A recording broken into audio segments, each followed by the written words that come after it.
Basically अगर मैं उसको एक जुमले में अगर कवर करूं तो वो ये है कि महफूज पाकिस्तानी, मजबूत पाकिस्तान की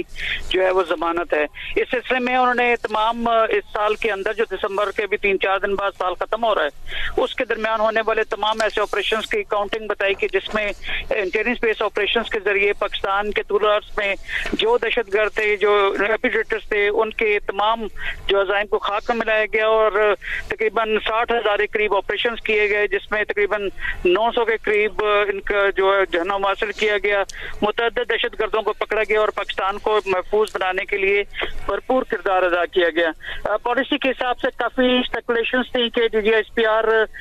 PTI या दूसरी दीगर उनके इन्वॉल्वमेंट के साथ साथ जो है एक प्रोपेगेंडा वॉरफेयर जारी है सोशल मीडिया पे। उसने बड़ा क्लियर बताया कि पाकिस्तान आर्मी एक प्रोफेशनल इदारा है और अपनी जिम्मेदारियां वो प्रोफेशनली अदा करता है। किसी पॉलिटिकल पार्टी के साथ कोई उसकी एफिलिएशन नहीं, लेकिन हाँ जाहिर है कि जो गवर्नमेंट में जो भी पॉलिटिकल पार्टी होगी वो उसके ज़ाहिर जेर कमान है और प्राइम मिनिस्टर जो है उनके जैसे इंस्ट्रक्शन देंगे वो उस तरह से हिसाब से चीजों को लेकर आगे बढ़ना होता है। पॉलिटिकल टेररिज्म की एक नई इस्तिलाह सुनने में आई कि किस तरह से जो नवंबर कंस्पिरेसी हुई थी कि जिसमें डी चौक के अंदर जाके और जिस तरह पूरे पाकिस्तान को और स्पेशली जो जहाँ पे आपके इंटरनेशनल मीडिया, इंटरनेशनल आपकी सारी एम्बेसीज हैं, वहां पर पाकिस्तान के इंप्रेशन को जो मलाइन करने के सिलसिले में और उसकी मजम्मत की गई। जहां तक इस बात का ताल्लुक है कि आगे मुस्तकबिल में किस तरह से लेकर चलना है पाकिस्तान को, तो उस सिलसिले में पॉलिटिकल पार्टीज के ऊपर कंप्लीट जो है जिम्मेदारी है और जो जहां जहां लॉ एनफोर्समेंट एजेंसीज की जरूरत पड़ेगी पाकिस्तान आर्म्ड फोर्सेज उसके लिए हम वक्त तैयार हैं, क्योंकि एक महफूज पाकिस्तानी जो है मजबूत पाकिस्तान की जमानत है। जी, इसी दौरान हमें ब्रिगेडियर मसूद अहमद साहब ने भी ज्वाइन किया है, दिफाई तजज़ियाकार है, साथ ही साथ सिक्योरिटी एक्सपर्ट सैयद मोहम्मद अली ने भी हमें ज्वाइन किया है। ब्रिगेडियर मसूद साहब, आपसे भी यही बात DGISPR ने जो प्रेस कॉन्फ्रेंस की है ये भी कहा उन्होंने कि सियासतदानों के दरमियान मुज़ाकरात खुशाइंद है मगर सियासी जमातों ने करने हैं और सियासी जमातों को चाहिए कि मसाइल इंतशारी सियासत के बजाय मुज़ाकरात से हल करें। जी हाँ, देखें जी, ये तो हर पाकिस्तानी इसको वेलकम कर रहा है और अप्रिशिएट कर रहा है कि हम अफोर्ड नहीं कर सकते हैं polarising politics inside Pakistan. Pakistan की स्टेबिलिटी के लिए इट इज़ वेरी इंपॉर्टेंट कि पॉलिटिशियन आपस में बैठे और मुल्क के इस्तेहकाम के लिए फैसले करें। आपस में जो इख्तलाफात है टेबल पे बैठ के उनको एड्रेस कर सकते हैं। पाकिस्तान देखिए ऑलरेडी जिस तरह उन्होंने एक्सप्लेन किया है, बहुत सारे मसाइल है। ईस्ट से इंडिया का थ्रेट है, वेस्ट से अफगानिस्तान से तमाम टेररिज्म का हब वहां से आपके अगेंस्ट आ रहा है। फिर इंटरनेशनली हमने अभी रिसेंटली देखा कि अमेरिका ने मिसाइल्स की बात की है, फिर उसके बाद यूनाइटेड किंगडम की तरफ से, यूरोपियन यूनियन की तरफ से ऑल सॉर्ट ऑफ प्रेशर आप पे बिल्डअप हो रहा है। So therefore there is a requirement कि कंसेंसस आपको हो, आपके पॉलिटिकल पार्टीज में हो, आपकी इकोनॉमी वीक है और इसमें पॉजिटिव इंडिकेटर्स आ रहे हैं, तो जब पॉलिटिशियंस मिल बैठेंगे एक महफूज पाकिस्तान के लिए वो एफर्ट करेंगे, इट मीन्स पाकिस्तान एक मजबूत पाकिस्तान बनेगा। ब्रिगेडियर रिटायर्ड मसूद अहमद साहब भी हमारे साथ मौजूद हैं, ब्रिगेडियर रिटायर्ड अहमद सईद मिन्हाज साहब भी हमारे साथ मौजूद हैं। सैयद मोहम्मद अली साहब, ओवरऑल DGISPR ने जो प्रेस कॉन्फ्रेंस की है उस पर आपका कमेंट, सियासतदानों के दरमियान मुज़ाकरात को भी उन्होंने खुशाइंद कहा है और 9 मई से भी मुतालिक उन्होंने बात की है। उन्होंने कहा कि 9 मई एक मरबूत साजिश थी, जो इस साजिश के पीछे थे उन्हें कैफरे किरदार तक पहुंचाना जरूरी है। जी बिल्कुल, मैं समझता हूं कि ये एक बड़ी अहम प्रेस कॉन्फ्रेंस दो एतबार से थी कि बुनियादी तौर पे इन्होंने पूरे साल के दौरान पाक फौज की जो कारकर्दगी और सरगर्मियां हैं और कामयाबियां हैं उनका अहाता किया और साथ ही साथ कौमी सलामती के जो दाखिली और खारजी मामलात हैं उसके ऊपर बड़े तफसील से पाक फौज की सोच और पॉलिसी की तर्जुमानी की है। 6 उमूर के ऊपर उन्होंने बुनियादी तौर पे पाक फौज की सोच और पॉलिसी की तर्जुमानी की। सबसे इंपॉर्टेंट बात जो है वो ये है कि अफगानिस्तान के हवाले से उन्होंने कहा कि स्टेटस को जो है अब एक्सेप्टेबल नहीं है और इसका कॉन्टेक्स्ट यकीनी तौर पे ये है कि जो पाक फौज ने हालिया कार्रवाई की है, इस बात को रियलाइज करने के बाद कि जो सिफारती कोशिशें हैं बदकिस्मती से काबुल इंतजामिया उसका असर नहीं ले रही और अपनी कानूनी और सिफारती जिम्मेदारियां पूरी नहीं कर रही अपने मुल्क के अंदर से दहशतगर्दी के खात्मे के हवाले से। और दूसरा मामला जो PTI के हवाले से 2 पहलू बहुत अहम हैं। एक तो ये कि उन्होंने अफगानिस्तान तालिबान और टीटीपी के हवाले से भी जो उनकी सोच और बयानियां है उसकी शदीद अल्फाज में मजम्मत की और कहा कि जो दहशतगर्दी की खुशामद है वो यकीनी तौर पे पाक फौज की सोच और कौमी सलामती के तकाजों से मुताबिकत नहीं रखती है। और 9 मई के हवाले से भी उन्होंने ये बात वाजे की कि जिस तरह अभी हाल ही में 60 के करीब मजीद लोगों को सजा दी गई है जो कि 9 मई में मुलविस पाए गए हैं, लेकिन मजीद उन्होंने जो बात कही जो कि अहमियत रखती है वो ये है कि उसके मास्टरमाइंड और जो सहूलतकार हैं उनको भी कानून के कटहरे में लाना और करार वाकई सजा देना जो है वो जरूरी है। जनरल फैज के हवाले से भी उन्होंने कहा कि जो अकाउंटेबिलिटी का सिस्टम है वो किसी भी स्टेटस और रैंक से बालातर है और ये खुद पाक फौज की के नज्म, डिसिप्लिन और अवाम के जहन में और दिल में उनके एहतराम के लिए एक बहुत जरूरी अमर है। जबकि जो डायलॉग विद पीटीआई का मामला है उसके बारे में उन्होंने कहा कि जो सियासी मुशावरत है या मुज़ाकरात हैं वो सियासी जमातों को आपस में करनी चाहिए और ये खुशाइन बात है। अलबत्ता फौज की जानिब से उन्होंने वजाहत की कि पीटीआई के साथ कोई डायलॉग या मुज़ाकरात नहीं चल रहे। लेकिन आखिरी बात जो बहुत अहम थी वो ये थी कि दहशतगर्दी बुनियादी तौर पे जो है बैड गवर्नेंस का नतीजा होती है जिसकी कीमत पाक फौज के अफसरान और जवान अपने खून और लहू के जरिए से अदा करते हैं। ब्रिगेडियर राइट अहमद सईद मिन्हाज साहब, जो DGISPR ने 2021 मुज़ाकरात टीटीपी की आबादकारी को सियासी गलती करार दिया है, इस पर आप क्या कहेंगे? जी बिल्कुल, उस वक्त की गवर्नमेंट ने बेसिकली जब ब्रिगेडियर साहब आपको आवाज आ रही है? के तौर पे इस्तेमाल किया, अपने आप को रिकूप करने के लिए इस्तेमाल किया और दोबारा अपनी सलाहियतों को, अपनी स्ट्रेंथ को रीगेन करने के लिए इस्तेमाल किया। यही वजह है कि उस वक्त जब दहशतगर्दी से KPK को मुकम्मल तौर पर जो है वो पाक हो चुका था तो उस वक्त उस तरह की जो को हमने पोजीशन ऑफ स्ट्रेंथ से हमें इसको डील करना चाहिए था, तो उसके उसी का खमियाजा दोबारा भुगतते हुए दोबारा से स्ट्रेंथन हुए और अब हॉट परसूट के सिलसिले में जो है वो पाकिस्तान एयरफोर्स ने जाकर वहां पर उनकी जो दहशतगर्दों की फैक्ट्रीज हैं उसको इंगेज किया है अफगानिस्तान में और खतरख्वाह उसके फायदे जो अब सामने आते हुए नजर भी आएंगे क्योंकि रिस्पांस जो अफगानी गवर्नमेंट का है वो खुद भी शायद यही चाहते हैं कि टीटीपी के जो एलिमेंट्स हैं जिनको वो कंट्रोल नहीं कर पा रहे और वो हकानी नजर आते हैं तो वो खुद भी उनका इंटरेस्ट इसी में है कि इनको किसी तरीके से रोका जा सके। उनके खुद चूंकि इस्तात नहीं टेक्नोलॉजिकली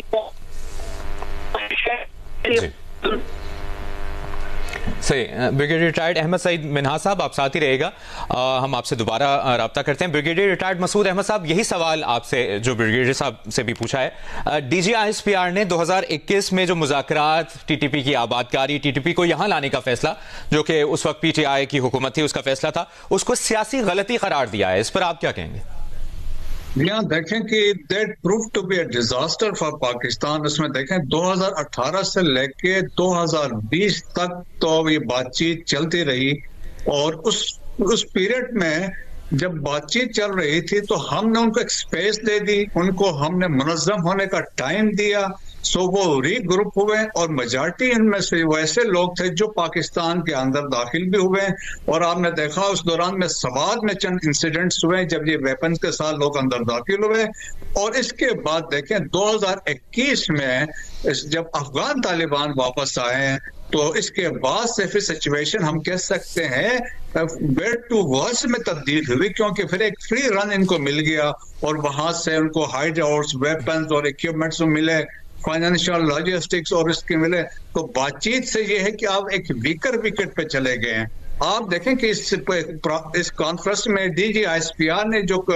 हाईलाइट क्या इंपॉर्टेंस दी है दैट कि ये गवर्नमेंट जो है, ये जो चीफ ऑफ आर्मी स्टाफ हैं, इन्होंने एक कम्प्रिहेंसिव पॉलिसी अडॉप्ट की है as far as when we talk of Afghanistan कि अफगानिस्तान में कोई अभी ये नहीं कि अपीसमेंट हमने करना है, बातचीत होगी ठीक है, अफगान तालिबान से होगी, फितनल खारिज से कोई बातचीत नहीं होगी, और इसमें कोई स्टेटस को वाली बात है ही नहीं है। अब ये भी उन्होंने क्लियर कर दिया है, पाकिस्तान बात करेगा, अपने हक की बात करेगा, और जिस तरीके से चीफ ऑफ आर्मी स्टाफ कहता रहा है कि एक पाकिस्तानी की जिंदगी जो है मुझे बहुत मुकद्दम है as compare to our relation with any other country. मेरा ख्याल में दैट कंक्लूड्स एवरीथिंग। तो मेरा ख्याल में हमें किसी तरह डिफेंसिव पे नहीं जाना चाहिए, किसी तरह बातचीत में नहीं होना चाहिए। ऐसी बात कि हम कि फितनल खारिज से बातचीत करें। अब बात होगी तो ठीक है, दहशतगर्दी के पीछे अफवाज पाकिस्तान जहां जहां से पाकिस्तान पे हमले होंगे वहां स्ट्राइक्स होंगे,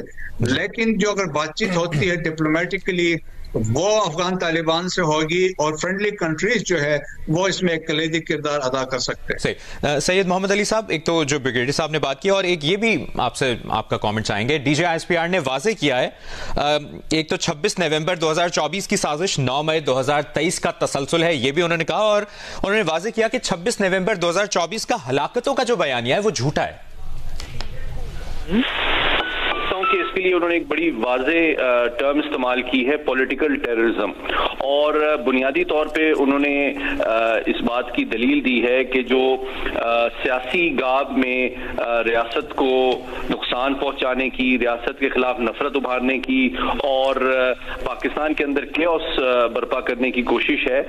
ये भी एक तरह से कौमी सलामती के लिए एक बहुत बड़ा खतरा भी है और उसके ऊपर हमला भी है। और मैं समझता हूं कि इसमें एक तवक्को पिन्हा है हमारी सियासी क़यादत से भी, हमारी अदलिया से भी, और हमारी जो सियासी जमातें हैं उनसे भी, कि वो इसकी जो संगीनी है और जो इसके पाकिस्तान की कौमी सलामती और आलमी साख के लिए जो मनफी असरात मुरतब होते हैं उसका इदराक करते हुए बरवक्त और भरपूर अंदाज में कानूनी चाराजोई करें, ताकि जो लोग इसमें मुलव्विस हैं उनको उसी तरह के फिर किरदार तक पहुंचाया जाए जिस तरह 9 मई के मुल्ज़िमान को किया गया है, ताकि इस तरह का काम करने की किसी और जमात, फर्द या ग्रोह को हिम्मत ना हो सके। ब्रिगेडियर रिटायर्ड अहमद सईद मिन्हाज साहब, जो सैयद मोहम्मद अली साहब भी बात करें, और जो DGISPR का सवाल मैंने आपके सामने रखना है कि उन्होंने वाजे किया कि 26 नवंबर 2024 का हलाकतों का बयानिया झूठा है, तो आज की इस DGISPR की प्रेस कॉन्फ्रेंस के बाद इस बयानिए को खत्म हो जाना चाहिए? मेहरबानी होल्ड कीजिए। ब्रिगेडियर साहब से हम दोबारा राब्ता करने की कोशिश करते हैं। ब्रिगेडियर रिटायर्ड मसूद अहमद साहब, आप क्या कहेंगे इस पर? वाकयात हैं और उसमें देखें कि उन्होंने तो ये कहा कि एक 60 ऑलमोस्ट पॉलिटिकल टेररिज्म है, और जिस तरीके से फिगर्स कोट की गई हैं और डिफरेंट तरीके से सोशल मीडिया का इस्तेमाल किया गया, और ऐसे ऐसे फिगर्स आए हैं कि वो आज तक कोई सब्सटेंशियल एविडेंस उस पर आ नहीं सका। अनफॉर्चुनेटली सोशल मीडिया का इस्तेमाल किया गया, नैरेटिव्स बनाए गए हैं, और इसके बाद कुछ पुरानी तस्वीरें कोई गजा की उठाई हुई, कोई कहाँ से उठा के, और सबका मकसद यही था to malign this state of Pakistan, और इसके अलावा साथ arm forces mainly Pakistan army को करना था। लेकिन आज तक देखें कोई वो सब्सटेंशियल सबूत वो इसमें लेके नहीं आए कि इसमें कोई ऐसा हुआ है, लेकिन इसको सोशल मीडिया के यूज करके उसको मलाइन करने की उन्होंने भरपूर कोशिश की, जिसमें यकीनन वो नाकाम हुआ। और स्पेशली हमने जिस तरीके से अभी हमने देखा है, जिस तरह अभी इसी को बेस बना के यूनाइटेड किंगडम ने जो बात की है, अनफॉर्चुनेटली अपने वहाँ पे अपने अंदरूनी हालात वो देखते नहीं है, लेकिन पाकिस्तान में वो कमेंट करते हैं। और वहाँ पे अभी अगर आप देखें कि साउथपोर्ट में अभी जो रिसेंट हालात वायलेंस वहां पे हुआ था, बल्कि DGISPR ने कोर्ट भी किया था, 100 के करीब लोग प्रोसिक्यूट हुए थे, 50 को पनिशमेंट हुई, जिनमें 3 माइनर भी शामिल थे। उस वक्त तो पाकिस्तान ने तो कोई ऑब्जेक्शन नहीं की, उन्होंने कहा कि दे हैव बीन यूजिंग ये सोशल मीडिया इंसल्टिव और एब्रेसिव ये मटेरियल को यूज किया है। और देखें यही, और फिर उन्होंने यहाँ तक था कि सोशल मीडिया जिन्होंने ब्रिगेडियर रिटायर्ड मसूद अहमद साहब से हम दोबारा राब्ता करने की कोशिश करेंगे। ब्रिगेडियर रिटायर्ड अहमद सईद मिन्हाज साहब, आप हमें सुन पा रहे हैं? ब्रिगेडियर साहब से भी राब्ता करते हैं। सैयद मोहम्मद अली साहब, आप हमें सुन पा रहे हैं तो कहिएगा, आपका कमेंट जानना चाहेंगे कि आज की इस प्रेस कॉन्फ्रेंस के बाद फिर ये बयानिया अब खत्म हो जाना चाहिए 26 नवंबर 2024 की हलाकतों का। जी बिल्कुल, मैं समझ के जो हकायक हैं वो सामने लाना बहुत जरूरी है और एक हकीकत पसंदाना और गैर जज्बाती अंदाज में इन तमाम हकायक को सामने लाना मीडिया की जिम्मेदारी है, चूंकि इस तरह के इश्ताल अंगेज और गैर हकीकत पसंदाना बयानिए को फैलाना डिजिटल टेररिज्म के जुमरे में आता है। और इसके लिए इस तरह के वाकयात को, इसमें बहुत अहम बात जो इन्होंने की वो ये की कि जो गार्ड्स थे सियासी रहनुमाओं के पीटीआई के, उनकी जानिब से इस मौके पे फायरिंग की गई, जबकि पाकिस्तान फौज की जो आर्टिकल 252 के तहत डिप्लॉयमेंट थी in aid of civil administration, वो सिर्फ रेड जोन तक महदूद थी और दे वर नॉट कैरिंग वेपन्स, उनको फायर आर्म्स नहीं दिए गए थे, जो कि इस बात का सबूत है कि जो भी फायरिंग वहां पे की गई है वो उन सियासी रहनुमाओं के आर्म्ड गार्ड्स की जानिब से की गई है, जिसके नतीजे में भगदड़ मची या जो भी नुकसान हुआ है। तो इन मामलात को सामने लाना और हकायक को कंप्लीटली और एक्यूरेटली रिपोर्ट करना मैं समझता हूँ मीडिया के लिए बहुत जरूरी है, ताकि अवाम को